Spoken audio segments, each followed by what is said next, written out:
कई दशकों से भारत की महिलाएं विधानसभाओं और संसद में सही प्रतिनिधित्व का इंतजार कर रही हैं। नारी शक्ति वंदन अधिनियम को जल्दी लागू करने का मकसद था इस इंतजार को कम करना, ताकि ज्यादा महिलाएं जल्द फैसले लेने की प्रक्रिया में शामिल हों और महिला नेतृत्व वाले विकास को गति मिले।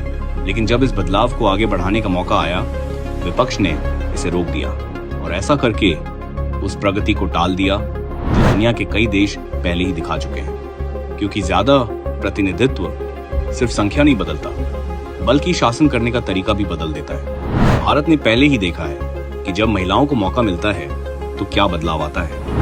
पंचायती राज संस्थाओं और स्थानीय निकायों में महिलाओं के लिए 33% से अधिक आरक्षण दिया गया है, जो 21 राज्यों और 2 केंद्र शासित प्रदेशों में बढ़कर 50% तक पहुंच चुका है। आज स्थानीय निकायों में करीब 46% निर्वाचित प्रतिनिधि महिलाएं हैं, जिससे 14.5 लाख महिलाएं स्थानीय शासन का हिस्सा बनी। इससे पानी, स्वच्छता, स्वास्थ्य और शिक्षा जैसे मुद्दों पर ज्यादा ध्यान दिया गया, जो सीधे लोगों के जीवन को बेहतर बनाते हैं।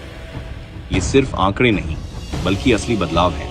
अगर यही बढ़ोतरी संसद और विधानसभाओं में होती तो इसका असर और भी बड़ा होता, और दुनिया में भी यही देखा गया है। ब्राजील में महिला नेतृत्व वाले क्षेत्रों में भ्रष्टाचार कम देखा गया और शासन ज्यादा प्रभावी हुआ। इटली में महिलाओं की भागीदारी बढ़ने से बजट बेहतर हुआ और फैसले ज्यादा सटीक हुए।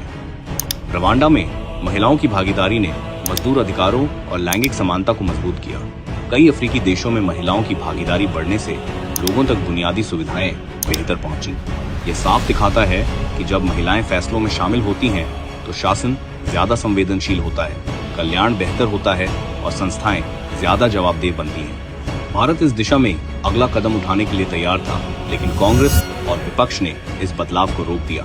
तेजी से लागू करने के प्रस्ताव को ठुकराकर उन्होंने बेहतर कल्याण के नतीजों को टाल दिया, महिला नेतृत्व के बढ़ने को टाल दिया और उस बदलाव को भी टाल दिया जो देश को आगे ले जा सकता था। एक ऐसा सुधार जो भागीदारी बढ़ा सकता था और फैसलों को बेहतर बना सकता था, उसे राजनीति के लिए रोक दिया गया। यही है देरी की असली कीमत। भारत की महिलाओं की प्रगति को पीछे धकेल दिया गया और आखिर में इस देरी की कीमत महिलाओं को ही चुकानी पड़ेगी।